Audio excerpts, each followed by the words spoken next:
edition of the Inside the FLX podcast. I'm Josh Durso, and as always, we're coming to you from the FingerLakes1.com studio in Seneca Falls. Today we have Jillian Kasow, Director and Counsel to the Legislative Commission on Rural Resources, Christopher Stewart, Special Projects Coordinator with the USDA, and Jim Walfrand, Area Director for Rural Development with the USDA. Thank you all for being here today. Thank you. Thank you. So before we get started here, let's just go around the room and sort of get to know each other a little bit. There's three of you here. Tell us a little bit about yourselves. Jillian, starting with you and how you got involved with all this. Oh, sure. Well, thank you again, Josh, for having me on today. It's great to have everybody here. We work together often, and we wanted to come on the show to explain more about the work that we do so everybody who's listening knows who we are and what resources we provide. As Josh mentioned, I'm the Director of the Legislative Commission on Rural Resources. My office is in the New York State Senate, but we are unique in that we are a bicameral, bipartisan body, which means that we have members in both the Senate and the Assembly on both sides of the aisle. So we like to work very closely together on rural issues. We are engaged in legislation, the budget, and we also have a quarterly publication that is mailed out and also available online called Rural Futures. And in that publication, we have kind of interest stories that tell the story of rural life. And we like to have profiles and stories about, I guess programs that are linked to issues that we work on in the Senate.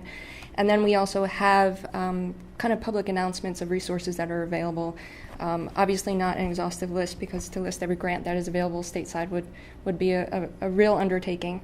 But we do try to get information out there that is the most relevant and the most immediate. So the way I got involved in this office is I graduated from law school, and I was very lucky that I had the opportunity to work in the Senate through their Senate programs, Senate Student Programs office. I was a fellow, and I was placed in the Majority Counsel's office as an attorney and subsequently hired on. And from that experience, I was there for about 3 years. I have several different issue areas that I worked on, and I was assigned to, for instance, the Agricultural Committee, Environmental Conservation and Energy, and a few others. And from there, I developed a good relationship with the chair at the time, who was Senator Catherine Young, and she hired me on. So. And Christopher, how did you get involved? I'm the Special Projects Coordinator for USDA Rural Development in New York. I also wear the hat of Public Affairs Officer, and then I also do a little bit of work with Broadband. We had been working with the Commission for several years, working with Senator Young, publishing vignettes and features that would further introduce stakeholders and rural readers to USDA Rural Development's programs, because we weren't entirely sure if the stakeholders, community leaders, and residents were aware of what we did or who we were, and certainly most importantly how to find us. But similarly, I was a session intern with the Senate several years ago, and we did some work with the Rural Commission. And when I transitioned over from when I was an aide with the Senate, when I transitioned over to the federal side, I had recalled the Commission and had seen that our programs uniquely lined up with the aims of the Commission in regards to rural communities. And from there, we had, like I said, we had done a number of features in the Rural Futures newsletter. And then we've continued that relationship and that partnership with the new chair, Senator Hellman. And then on the Assembly side, Assemblyman Scartatos. And so we're just trying to identify ways that we can get our resources to those in rural communities throughout rural New York that could use them. And Jim, of course, let's wrap up with you. Well, I'm the Area Director for USDA Rural Development. I cover the offices from Batavia, Canandaigua, Portland, Bath, and Ellicottville. And our region basically is the western part of New York State, where we provide our programs for rural residents, rural businesses, not-for-profits. And Chris got me involved in talking to the Senator's office, and we had a nice meeting and discussed our programs after, I've seen the magazine out there numerous times with our articles and stories. It was nice to get together and talk about how our programs can fit and help rural communities. Mm-hmm. So subsequent to that meeting, we went out and have been working with the Senator's office with local businesses and towns and villages in this area to provide with the program guidelines for our USDA rural development programs. Previous to this, I worked for the Small Business Administration and the Army Corps of Engineers, so I'm kind of a lifelong government worker, but rural development programs are fantastic for rural communities and helping areas grow and create jobs, not only for this area, but for all of New York State. Obviously, really crucial stuff. The ground you guys cover seems to be pretty expansive. You were mentioning broadband before we came on the air, but also you're in housing, small business development, community facilities, utilities. The list seems to go on forever. How is that managed, and how do you guys kind of keep all of it separated, but at the same time all moving in the right direction? Absolutely. I can start answering that question. And I guess the first part of that answer would be to spotlight Senator Helming, who is now chair of the commission, which has been a really big deal and brought a lot of new energy into the commission, and that's very exciting. Because she is the chair of the commission, we'll work closely with her and kind of look into her district to look at issues that are really pressing. And the Finger Lakes area has been so interesting because it provides so much of a spectrum of what rural issues are. Agriculture development, obviously, agriculture is one of the largest industries in rural areas, and we have large agriculture in the Finger Lakes region, and we also have the Cornell University Ag Experiment Station here in Geneva, New York, so that's significant.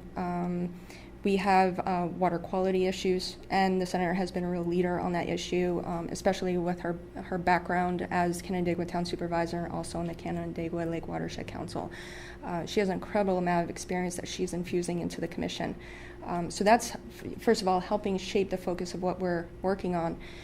The commission itself, as you mentioned, has a broad and diverse array of issues that we look at, but we do look at through the lens of community development, because there are so many different pieces that are really important to making a healthy rural community. For example, health and transportation are paramount. Access to good health care, access to specialized physicians are really important. Access to public transportation are really important, and these are issues that we see as ongoing, and every year we come back to the table to see what more can we do. And we've done a lot, which is very exciting. And there's always more to do. Right.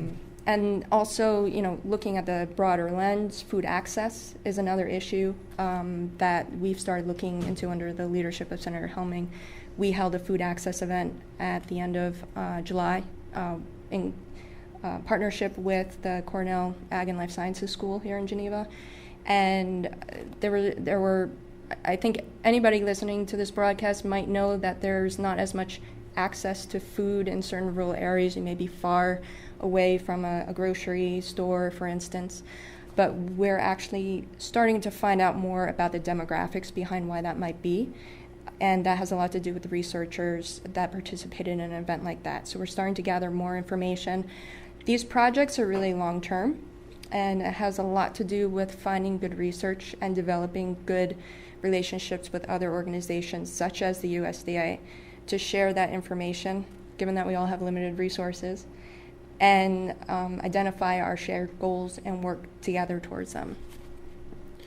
Now, as far as Chris and Jim, you guys go, are there certain things that you guys bringing a little different experience to the table? Anything specific that you guys sort of, when you come to a situation like this, try to apply from your own personal background?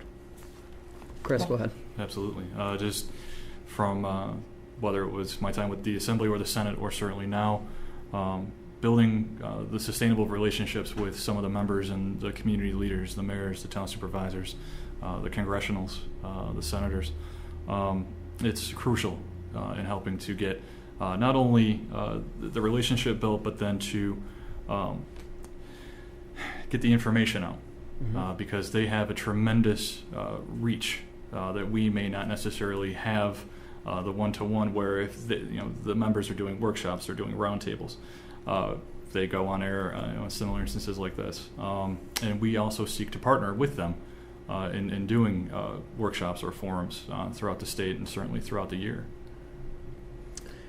Now, As far as I've heard a lot of mentioning of grants and different things that ultimately involve money. How much of a challenge is that? Because you're working with elected officials who are doing their best to achieve as much funding as they possibly can, but at the same time, there isn't an unlimited supply of money.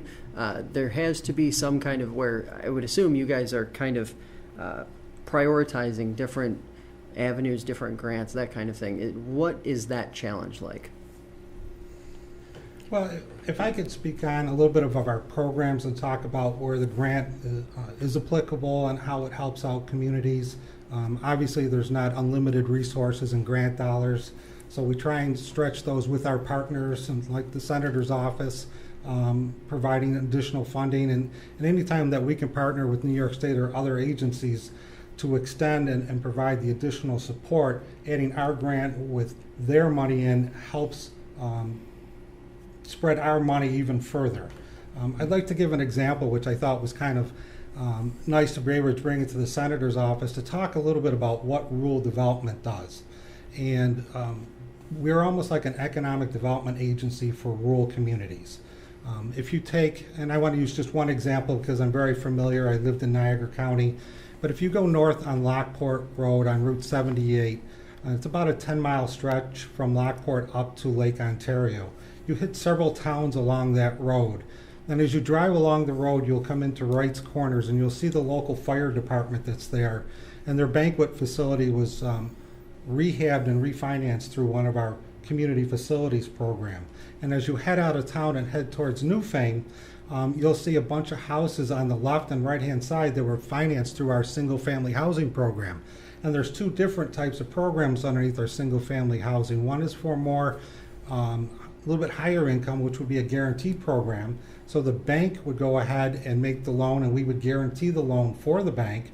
And again, that's a no money down program. And we also have our direct financing for low income housing, where we can lower the interest rate to make the house more affordable for someone to live in.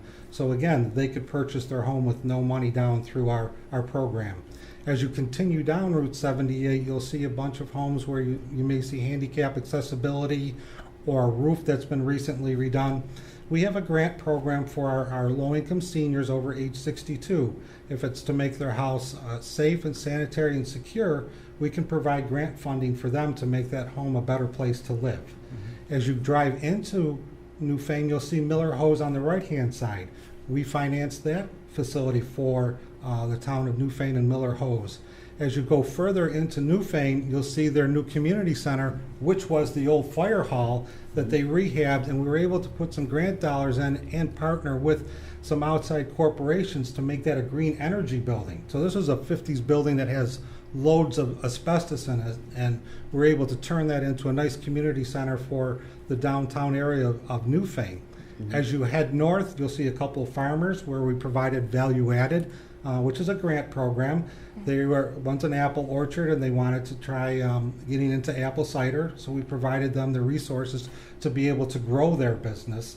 As you come into Alcott, which is the final town just before the lake, you'll see there also they have a new fire hall, which was also financed through us. And if you're on Lake Ontario and you have problems and your boat gets in trouble, the rescue boat that comes out to rescue you and bring you to shore was financed by us. That's really cool. And if you're not doing well, the helicopter that picks you up from Mercy Flight was financed by us. Mm-hmm. If they actually take you to the Batavia Memorial Medical Center, the new emergency room, that was financed by us. Right. So we touch a lot into rural areas where I don't think people realize the amount of, or the extent that we're out there trying to help. And with the Senator's office providing her this information with the research that they're doing in their community, it's providing us the resources to go talk to those communities and say, yes, we have this available.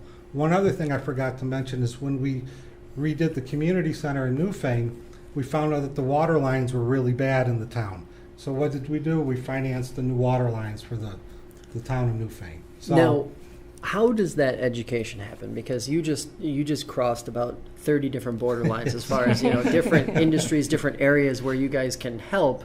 How do you actually get that education out there so elected officials, leaders, private citizens, everyone understands what you guys are doing and why you're there? There's a lot of resources involved. Your station is one of them. Providing this information to the public is fantastic. Absolutely. Getting the word out, what the senator's office is doing. She's talking to her constituents and saying, I have an issue here and we need to resolve it. And she knows by Chris's work to reach out to us, and we can also educate the community on what our programs involve. There's engineers, a lot of the town supervisors, the mayors, there's fiscal advisors, and some residents remember the old Farmers Home Administration. I got my first loan there. And that's basically what we were before until the mid-90s when we changed to USDA rural development. So it's pretty much word of mouth. It's the local offices reaching out. It's what the state senator's office does, and others, the congressional, the state or the federal senators. As they find businesses or events that they would like us to participate in, we'd love to participate and get the word out. Now, Jillian, you mentioned one of the utilities that I think is pretty relevant given that it's 2017, broadband. Right. This is part of the overall effort as well. If you could speak to that a little bit. Absolutely. It'd be really interesting. That's been a really interesting issue that the Commission has been watching for a number of years since the governors started funding build-out. And every year we are monitoring what the plan is and what goals are being reached. And it's been a difficult issue, and there are a lot of difficulties behind the issue. One is funding, obviously, which there seems to be much more of it now. The other one is technology, because there were a lot of different ideas on how to do build out in rural areas where there are geographic restrictions. And now it's a matter of time, because it physically takes time to map out the areas that are going to be built out to go into contract and to get on the ground. Where we are with broadband right now, which is one thing that I wanted to bring up in this interview, so that those who are listening know, there is slowly becoming more public available about the addresses that are going to be built out to, and that's really significant and important, because in our offices, I'm sure every Senate office gets constituent outreach asking, when am I going to get better broadband? And either that's someone who does not currently have access to broadband, or someone who has access to broadband, but the speeds are so slow that they can't, for instance, do business at that speed, whether it's in a business or have a residential home. With the current New York State grants that are out right now, there's almost a dual system that's occurring. One is the Spectrum agreement to do build out in certain areas within what I believe is their footprint, but to addresses that they don't currently serve to. And then once that's mapped out, then the new New York broadband grants go out for particular companies to actually build out to other addresses that are not going to be included in the Spectrum plan. So there's been some back and forth to figure out which addresses are going to be served by Spectrum, which are going to be served by the new New York broadband grant, and that's a tedious process. What I wanted to give as a resource today, we do have an online website. I say we, I shouldn't say we, it's not the Commission. Spectrum has an online website where you can actually go as a residential or business customer, put in your address and see if there are plans to build out to your address. And that comes with a caveat that information may change just because there's this back and forth until the lines actually go in. That information can change. That website is www.bldlkup.com/index. I don't know why they gave it such a difficult name. And there are a ton of resources that you guys actually gave to us before we came on. We will link to all of those in the description below the video, and also in the story on FingerLakes1.com. Okay. How important, though, are these utilities that you're talking about as it pertains to the actual business development? Because it seems like what you were just describing a few minutes ago, all kind of fits in with this. If you don't have the infrastructure like water, sewer, if you don't have the broadband, you aren't going to see the economic development, and it's almost like it's required. You can't. It's really difficult to do business in a rural area where you don't have these opportunities, right? Absolutely, and that's where our offices come into play, because we do represent rural interests. And in representing rural interests, when we do activities such as budget, we're going to the table and making sure that rural interests are having an appropriate representation at that table and receive the resources they need to be competitive today. USDA does that. USDA is on the ground implementing these grants. The New York State Senate is approving funding through the state budget towards programs that they channel into, certain communities and geographic areas exactly for that reason. Mm-hmm.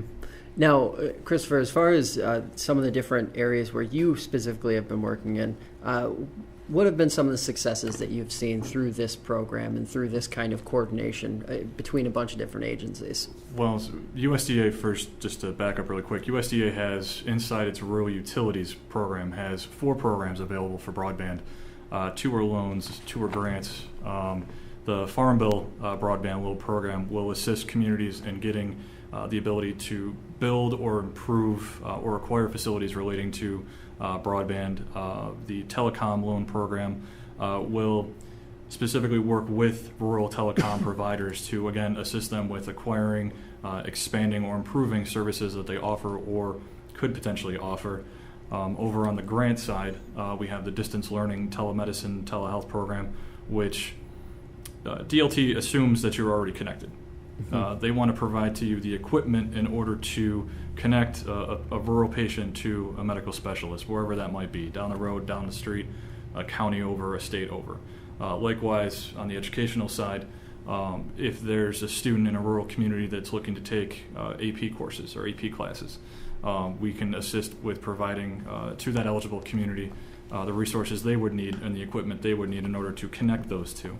Our Community Connect program helps you literally carve out and design your own service area in the event that there is nothing around or there are no providers. But again, those DLT and Community Connect being grants, they're competitive, and I believe DLT just recently closed. But we've assisted countless rural clinics, countless BOCES get cameras, laptops. The medical facilities, we've helped get, again, likewise, cameras, so folks can be in and stay connected. That way they don't have to travel far to get access to these important resources. Now, what are some of the events that are coming up? I know there were a few events you wanted to spotlight, Jillian. Talk to us a little bit about what those are, what they're about, and what they'll be doing for the people who will be taking part. Absolutely. Well, tomorrow night, the night of Tuesday, September 26th, we will be hosting with Senator Helming actually is hosting an informational forum on Lyme disease and other tick-borne diseases, and that's very important. There's prevalence of the disease and ticks throughout New York State, and that will be the first such event that the legislature is hosting in that particular area. That's going to be located at the FLCC at an area called Stage 14 in the Student Union Center, and that starts at 6:30. And we have 5 speakers, mostly focused on prevention and awareness, and we also do have a medical doctor who will be joining us, who is a former president of the American Physicians Association. I'm sorry, it's the New York State Academy of Family Physicians. And then on November 16th, we have an event with American Farmland Trust, and they're working on training local leaders on farmland preservation. On the 16th, that is particular to this area, that will be held at Wood Library in Canandaigua, New York. There is actually a survey and registration that's available through their website online. And for those of you who are not familiar with American Farmland Trust, No Farms, No Food is their famous green bumper sticker. So now you may remember who they are. Now, all of you guys having been involved in this for some time, I'm kind of curious, where do each of you see this going over the next several years as you guys, if you're looking into the proverbial crystal ball, 10 years from now, what do you think, what kind of impact, what kind of tangible results do you think we'll be seeing from programs and projects like the ones you're talking about? Well, if I could start, I'm very excited and pleased for what we provide to the different communities. You could go into almost any town or village and drive through that town and realize that the water line that was put in there was financed through USDA, that the community center, that the police vehicle, that the upgrade to the schools have all been provided through USDA financing. So it's nice to take my family through different rural areas and be able to point out the success stories that we have had that it really aren't recognizable to a lot of people, but as you drive through there, you see the benefits of our program. And one of the other programs, you said, what we do with economic development. We work with the economic development agencies in each county, and we provide a rural business development grant. So if they have a business looking to locate in one area of a town, village, or somewhere within a county, and the county or the town needs to do something in order to make an improvement so that business can come in and can create jobs, we have a grant program that helps them out to do that. So those type of successes makes you feel good that you're really in there with the people that you live with on a daily basis, and you're making a difference in a rural community for the better quality of life. Christopher? Absolutely. And I was going to say, rural development's tagline is that we are committed to the future of rural communities. And you ask how we're going to do this, and I guess I can say one by one until our job is complete. And I don't know if it ever will be, which I think is probably a good thing for rural New York. If there are community leaders that are listening, I would highly encourage them to reach out to us. They can visit our website at www.rd.usda.gov/NY, or they can certainly call us at our Syracuse State office at 315-477-6400, extension 4. And we can work to help identify where they're from, what their needs are, and certainly how to get them in touch with the Jims of the world on our side, or certainly our talented and dedicated staff. And Jillian? Great.